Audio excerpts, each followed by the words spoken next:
ลองนึกภาพตามนะครับในสนามรบที่กำลังดุเดือดเนี่ยสิ่งที่น่าตกใจที่สุดอาจจะไม่ใช่การโจมตีจากฝ่ายตรงข้ามแต่การไปเจอเข้ากับเทคโนโลยีที่มันยังไม่ควรจะมีอยู่จริงด้วยซ้ำเรื่องราวที่เราจะมาเจาะลึกกันวันนี้คือปริศนาของอาวุธสุดล้ำชิ้นหนึ่งที่ดันมาปรากฏตัวในสนามรบก่อนเวลาอันควรครับนี่แหละครับคือคำถามที่เป็นหัวใจของเรื่องทั้งหมดเลยว่าทำไมขีปนาวุธต่อต้านรถถังรุ่นใหม่ล่าสุดที่ทางเทคนิคแล้วเพิ่งจะเปิดตัวกลับถูกพบในความขัดแย้งที่เกิดขึ้นก่อนหน้านั้นเรื่องนี้มันเป็นแค่ความผิดพลาดด้านข่าวกรองหรือว่ามันมีอะไรที่ซับซ้อนกว่านั้นซ่อนอยู่กันแน่เอาละครับเรามาเริ่มลงรายละเอียดกันเลยดีกว่าว่าเหตุการณ์ที่ชายแดนไทยกัมพูชานี่มันเกิดอะไรขึ้นแล้วการค้นพบครั้งนี้มันเปลี่ยนโฉมหน้าของความขัดแย้งไปขนาดไหน เรื่องทั้งหมดเนี่ยมันเริ่มต้นขึ้นในวันที่ 14 ธันวาคม ปี 2568 ครับ จากปฏิบัติการที่ต้องบอกว่ายอดเยี่ยมมากของกองทัพบกไทยที่สามารถบุกเข้ายึดฐานที่มั่นสำคัญบนเนิน 677 ในพื้นที่ช่องอามาได้สำเร็จ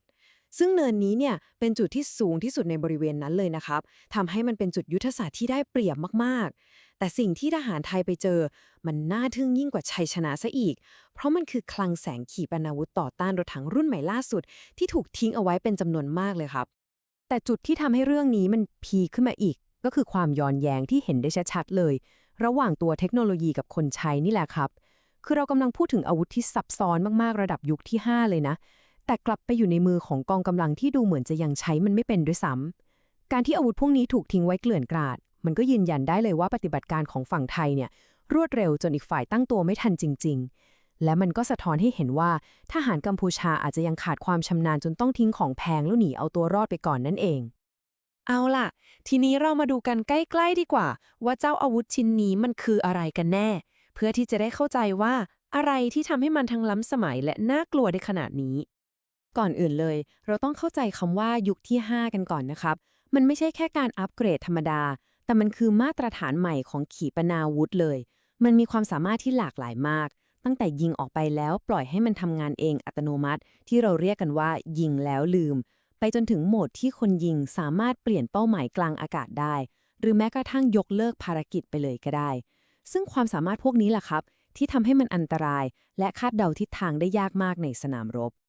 และพอมาดูสเปคของเจ้ากันมอย102 LR นี่ต้องบอกว่าสุดยอดมากครับพิสัยยิงนี่ไกลเกิน 10 กิโลเมตรเลยนะ ซึ่งมันทำให้คนยิงเนี่ยโจมตีได้จากระยะที่ปลอดภัยมากๆ ระบบนำวิถีก็ฉลาด แล้วที่สำคัญคือหัวรบแบบแทนเดมที่เจาะเกราะได้หนาเป็นเมตร แถมยังมีความสามารถโจมตีจากด้านบนหรือที่เรียกว่า Top Attack ซึ่งเป็นจุดอ่อนที่สุดของรถถังแทบทุกคันอีกด้วยโอ้โหแค่นี้ก็รู้แล้วว่ามันเป็นภัยคุกคามที่น่ากลัวขนาดไหน ทีนี้พอเราลองเอามาวางเทียบกับระบบดังๆระดับโลกอย่าง Javelin ของอเมริกาหรือ Spike ของอิสราเอลเนี่ยจะเห็นภาพชัดขึ้นเยอะเลยครับว่า GAM-102LR มันโดดเด่นมากในเรื่องระยะยิงคือมันไกลกว่าชาวบ้านเขาแบบชัดเจนเลยซึ่งการมีระยะยิงไกลกว่าเนี่ยมันหมายความว่าคนยิงสามารถเลือกโจมตีก่อนได้จากระยะที่ศัตรูยังยิงสวนกลับมาไม่ถึงเลยด้วยซ้ำซึ่งนี่คือความได้เปรียบทางยุทธวิธีที่สำคัญมากๆในสนามรบจริงครับ คำถามที่สำคัญที่สุดก็คือไอ้เทคโนโลยีใหม่เอี่ยมขนาดเนี้ยมันไปโผล่ที่นั่นได้ยังไงกันซึ่งคำตอบเนี่ยมันพาเราไปสู่เบื้องหลังของห่วงโซ่อุปทานที่ต้องบอกว่าทั้งซับซ้อนและมีเงื่อนงำหน้าดูเลยถ้าเราลองไล่เส้นทางดูนะครับมันจะเริ่มจากบริษัท Poly Defense ซึ่งเป็นของรัฐบาลจีนเลยแต่แล้วมันก็มีจุดที่น่าสนใจคือมันดันไปผ่านบริษัทตัวกลางที่ชื่อดูแปลกๆว่า Mediterranean Defense Technology หรือ MDT ซึ่งเป็นบริษัทที่เพิ่งจะตั้งมาได้ไม่นานเลย ก่อนที่อาวุธจะไปโผล่ที่สนามรบจริง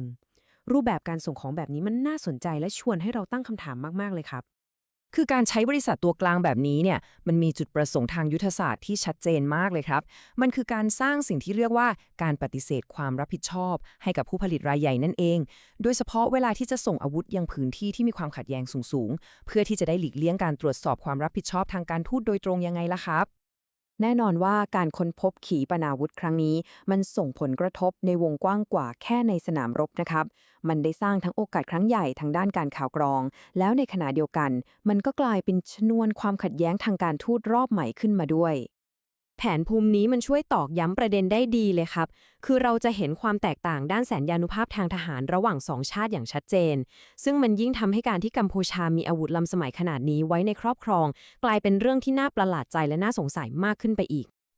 สำหรับประเทศไทยแล้วเนี่ย การยึดอาวุธครั้งนี้มีความสำคัญมากๆครับ มันเหมือนกับเราได้ขุมทรัพย์ข่าวกรองที่ประเมินค่าไม่ได้มาอยู่ในมือเลย มันเปิดโอกาสให้เราได้ศึกษา และหาวิธีรับมือกับเทคโนโลยีใหม่ๆได้โดยตรง และที่สำคัญที่สุด มันคือหลักฐานทางกายภาพชั้นดีที่ช่วยเสริมความแข็งแกร่งให้กับจุดยืนทางการทูตของไทย เพื่อใช้กดดันนานาชาติ ในประเด็นการแพร่กระจายอาวุธในพื้นที่เปราะบางแบบนี้ได้ด้วย สุดท้ายนี้ปริศนาของเกม 102LR ก็ได้ทิ้งคำถามที่ใหญ่กว่านั้นไว้ให้พวกเราได้คิดกันต่อนะครับ ว่าในวันที่อาวุธที่ซับซ้อนไปอยู่ในมือของคนที่ยังไม่พร้อมที่จะใช้มัน นี่อาจจะเป็นภาพสะท้อนอนาคตของสงคราม ที่ความเร็วของเทคโนโลยี มันได้วิ่งแซงหน้าความพร้อมของมนุษย์ไปไกลแล้วก็เป็นได้ครับ